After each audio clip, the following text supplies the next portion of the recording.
Good to meet you. Hello everyone, yes, welcome to our webinar. We'll be telling you about the MA in Linguistics and the MA in Speech and Language Processing. And as you can see, our slides are currently cunningly color-coded so that Linguistics is in orange, like this orange, and Speech and Language Processing is in green. And I will be mostly telling you about Linguistics, and my colleague here will be telling you about Speech and Language Processing. So first we'll introduce ourselves. I'm George Walkden. I'm a professor here in the Department of Linguistics, and I work in general and in English linguistics. Right, and my name is Bettina Braun. I'm professor in general linguistics and phonetics, and I'm teaching part of the Master in Speech and Language Processing, so this is why this is my area of expertise today. We also have on hand two students from our master's programs. We have Mark Meisertal, who is a current student of German linguistics, and we have Moritz Messmer, who is an MA student in speech and language processing, or rather was until recently, and has now completed the course. And both of them will be on hand to answer your questions throughout. So whenever you have a question, you don't have to wait. You can immediately butt in and ask whatever you like, and Moritz and Mark will get back to you with a comprehensive, thorough, and accurate answer.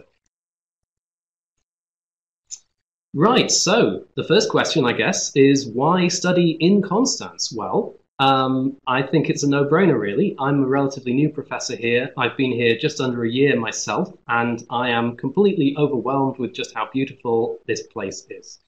So here you can see on the slide the university building itself in the red circle there. The complex is on a hill, the Giesberg, which is outside the University of Konstanz in the woods, and it has magnificent views in all kinds of directions. So if you look down toward the lake, you can see the island of Mainau, which is covered in flowers most of the time, and a wonderful place to go and chill out and inspire yourself intellectually.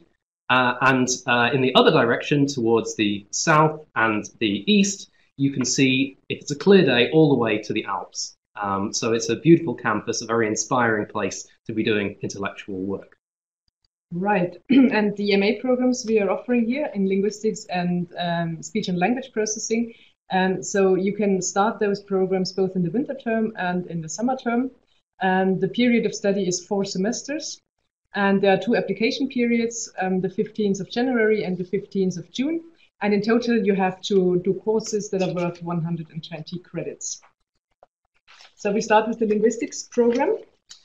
So why might you want to study linguistics? Well, there are various reasons, but the programs that we offer cover the whole range of what is generally in the subject of linguistics. We're talking about the basic structures that you find across languages that underlie speech and that underlie human linguistic knowledge as well.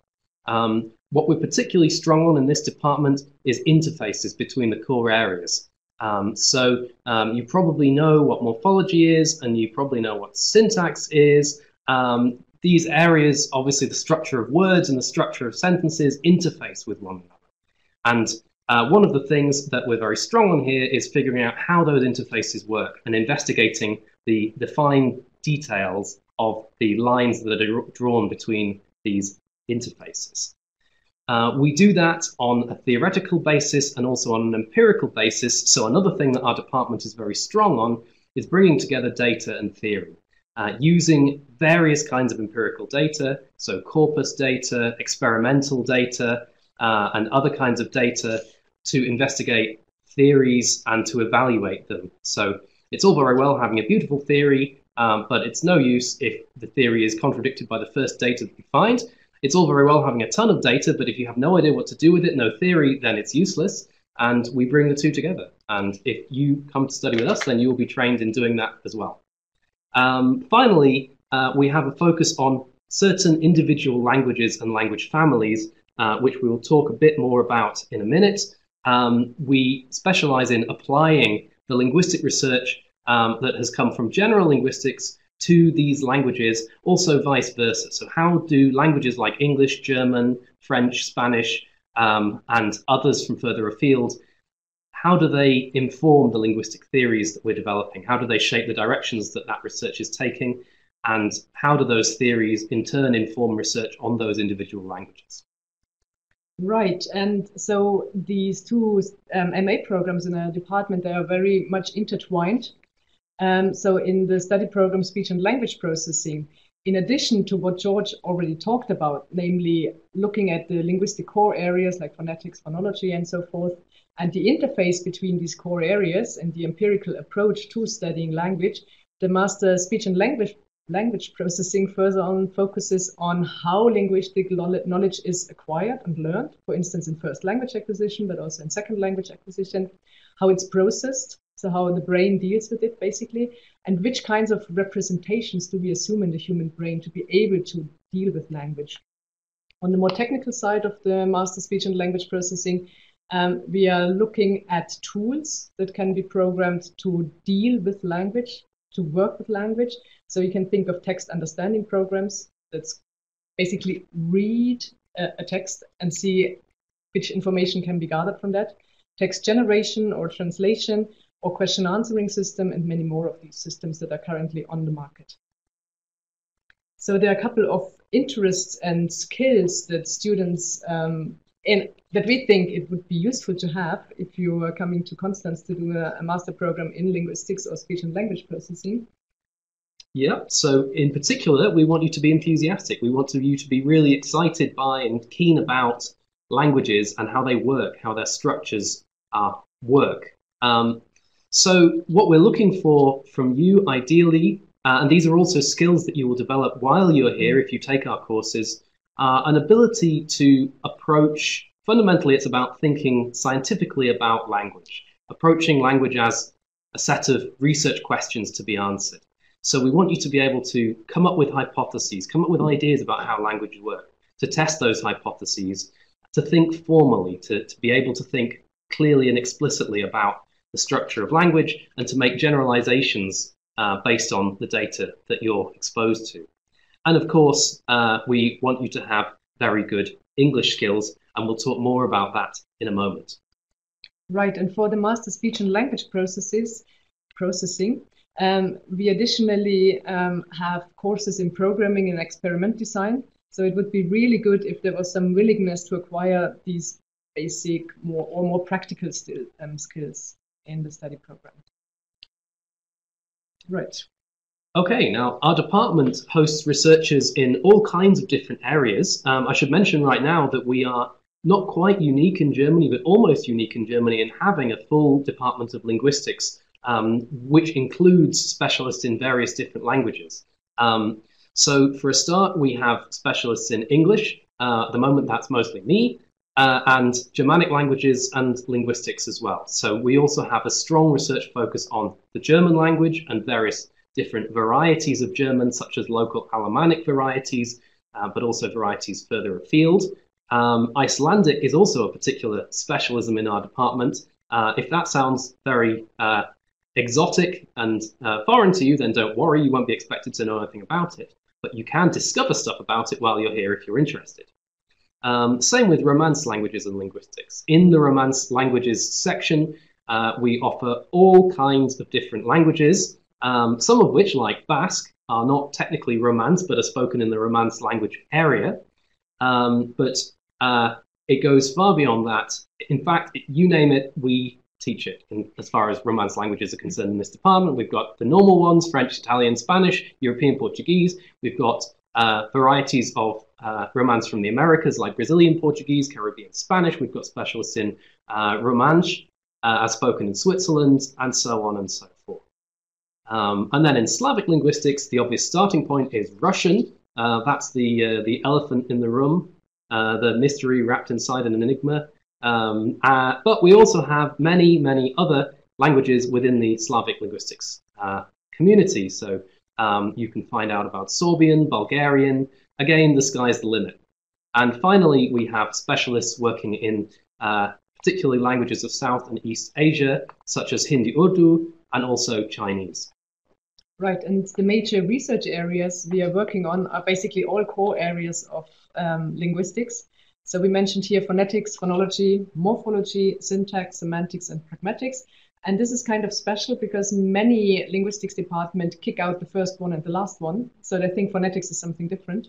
and pragmatics is not really linguistics. So we think they all contribute to language, and when we're doing these interface studies, we see interesting connections between phonetics and syntax, or between pragmatics and phonology and stuff like that. So we really think these areas are important, and they all have a professor here that is responsible for these subjects. So they're really taught in a deep manner.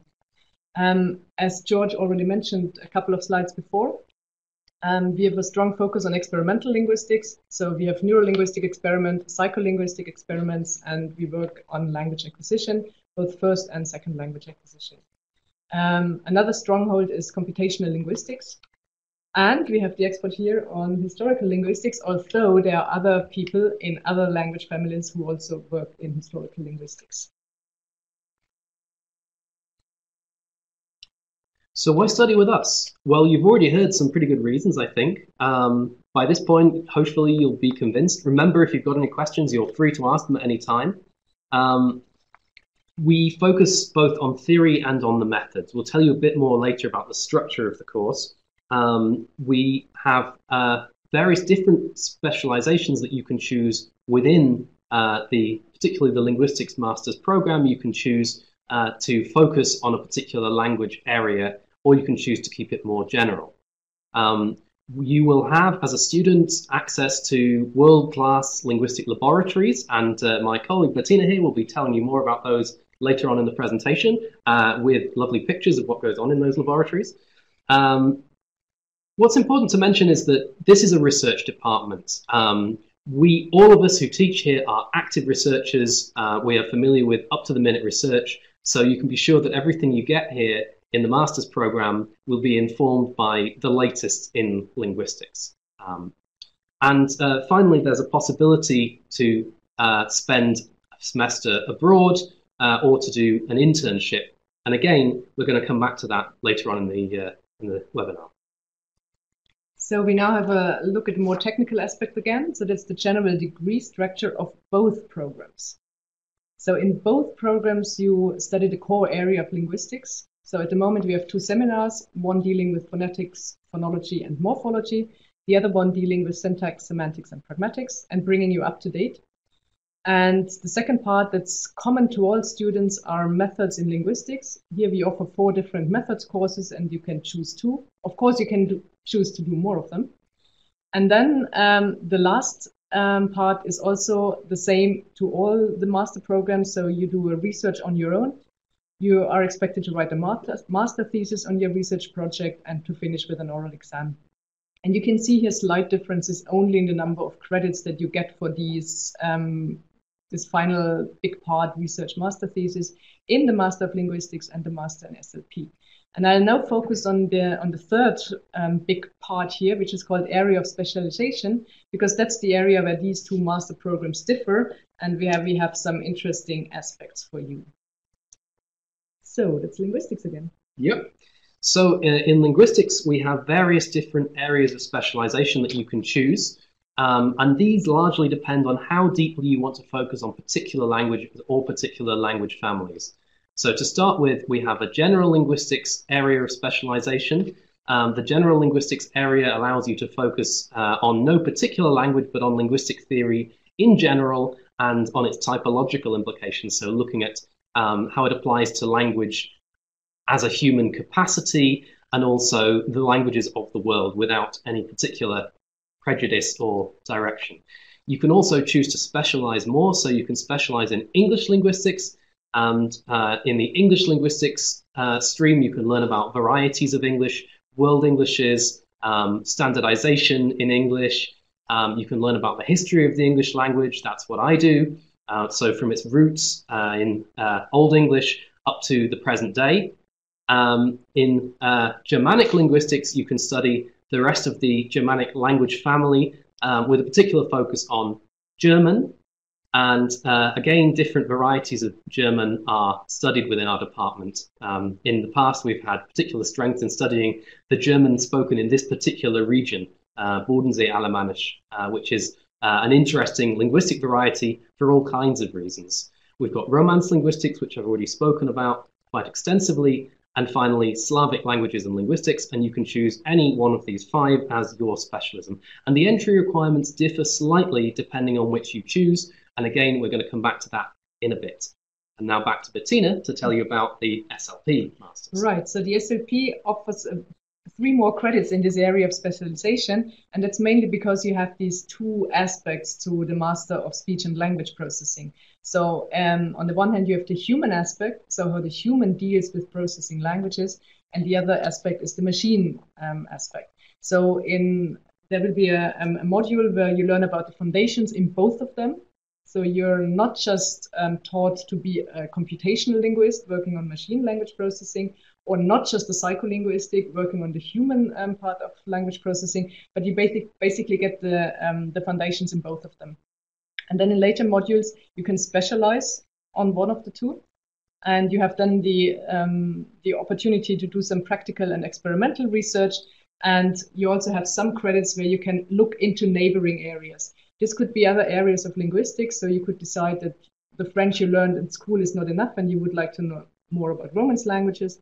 It could also be that you're interested in political science or computer science or in philosophy, and you could take courses from there that may be relevant to your later career.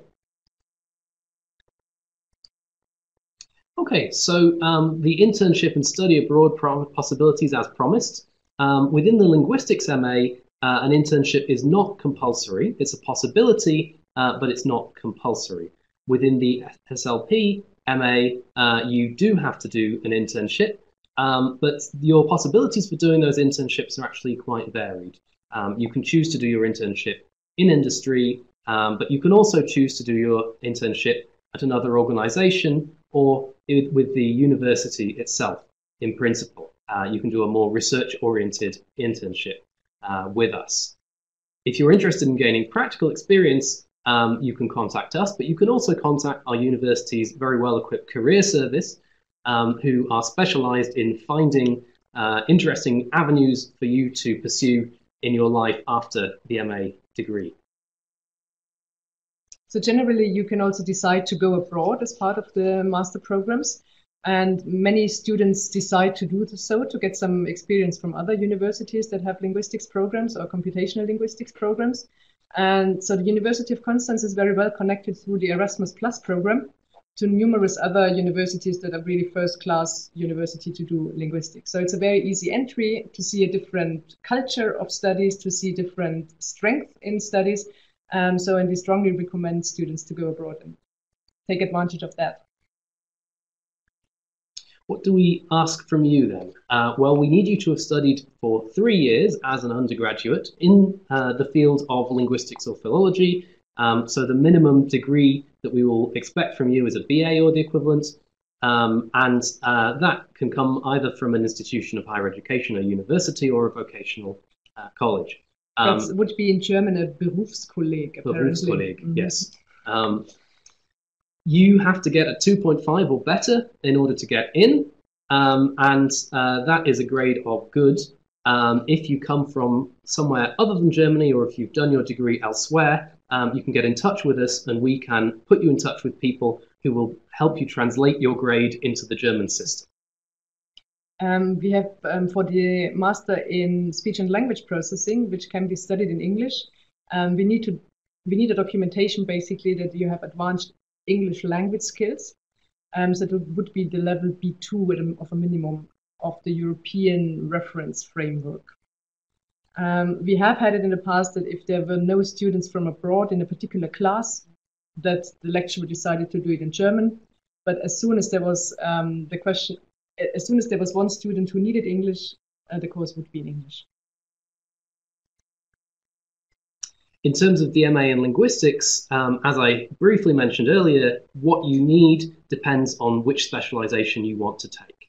In general, we always need you to have German language skills and English language skills. So we want you to be at level DSH2 or Test DAF 4 or the equivalent of that. Again, if you're not sure about what counts as equivalent, get in touch and we can help you figure that out.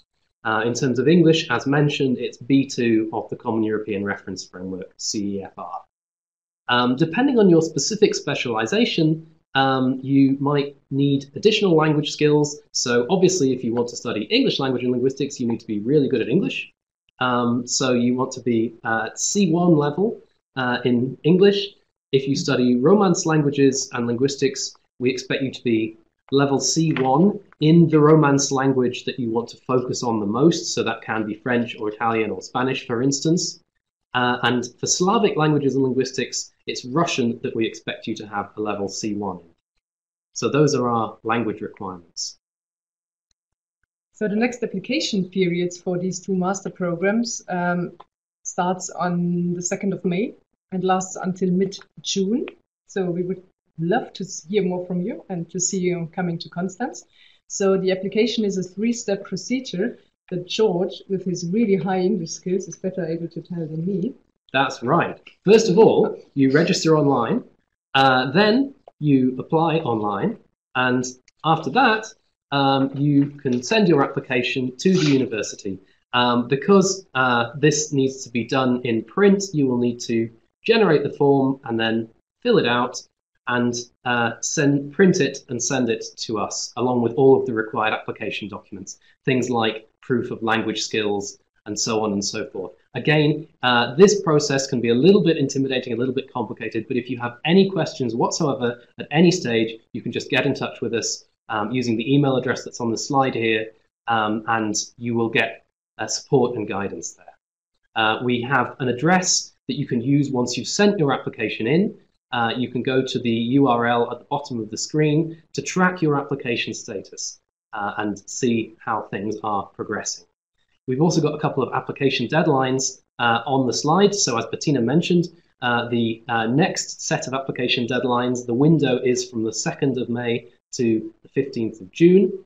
And after that, if you don't want to apply just yet, if you want to leave it a little bit longer, you can apply again from the 4th of December, until the 15th of January 2019. So we promised some pictures beforehand of our labs and facilities, so we are very proud of them. We established a sort of association which called the Ling Labs, so the Linguistic Laboratories. Here we have the Computational Laboratory, which is especially important for the Master in Speech and Language Processing. So these are equipped with, I'm not exactly sure, 20 to 24 Mac computers. The students learn to program, where there are courses on automatic syntactic parsing or on automatic semantic analysis. And what you also see here is pictures from our neurolinguistics laboratory, where we do EEG experiments. So as you can see on the top right, people get a cap on their head where you have the electrodes, and while they're listening to language, we record online what their brain is doing. And what you can generate from these data is, for instance, these colorful prints of the brain, just on the right-hand side, where you can see at which point in time, so basically on which linguistic information the brain reacts and how it reacts and where it reacts. We also have the Phonetics Lab, where you can do high-quality sound recordings or record stimuli for perception experiments. Regarding perception, we are working with eye tracking, as you can see on the bottom left of the screen, where participants listen to speech, so you can see the headphones, and we see how they interpret sentences or descriptions. And we also use eye tracking to study reading, which helps you to understand how participants process sentences that may be ambiguous in syntactic form, or that may have low-frequency words in them or funny descriptions. And on the right-hand side, you have the Baby Speech Lab, where we investigate how very young participants acquire language. So how do they segment the auditory speech stream into individual words? Which words do they already recognize? Which element or which words and reference do they already recognize? And for this we are using, so what you can see here is the so-called head-turn preference procedure. So we are basically inferring infants' processing via their attention to particular stimuli. It's really cute. Very cute. Okay, so what can you do with an MA in linguistics? Well, actually, loads of different things. So one obvious route is to go on and pursue further study. If you proceed to a PhD in our department or elsewhere, you can gain academic experience. You can become like us because we're amazing. Or you can go into industry and you can do industrial research with the applications of linguistic theory that you picked up on the master's program. That's particularly true if you're focusing on natural language processing, as there is quite a lot of industry demand for people with these skills right now. It's a blooming area. More generally, graduates from our programs go into all kinds of areas. So communications, including broadcast journalism, media outlets, education. Obviously, it sets you very well, sets you up very well to teach further, to educate others about the glory of language and linguistics. And finally, anything that involves data science or digital humanities, you will also get to some extent practical skills and a way of thinking, a scientific and analytic way of thinking that makes you very valuable to employers in these areas. So that's, in general terms, what you can do. More specifically, we can think about teaching and scientific research at universities, also at other private research facilities or non-university research institutions. Work in various public authorities, work in adult education. The publishing industry is always very happy to have people who know how language works. So you can go into media work, you can become an editor, you'll be in charge of your own library in no time if you have a degree in linguistics, or you can do archival work, work in documentation, work with publishers, work, as I've mentioned, in the media with radio or television, and all kinds of national and international organizations are the kind of places that our students often end up after a degree. Not only are your options quite open, but also linguistics graduates are quite sought after in these areas. So if you would like further information on our department, on the study programs, on the individual professors and researchers that are here, on the research project that we are undertaking at the moment, you can have a look at our website. So that's the www.link.uni.constanz.de in English or in German. George walked in here as our youngest professor. He installed a Facebook group. Is it a group? I don't know. A Facebook page. A Facebook page. And you can also follow him on Twitter or follow the linguistics department. Follow us on Twitter. We're very pluralistic. Yeah, we are very, that's right. That's right. Yeah. And yeah, it's a pity that we can't hear you, but you can only hear us, because I'm a phonetician and I'm really keen on the way people speak. But anyway. Oh, so I just learned I could hear you, which would be nice in a way. So, but in any case, if you need any more information about the department, about the study programs, you can just contact me. So here's my email address. And we are looking forward to your questions. And we thank you very much for your attention. Yeah,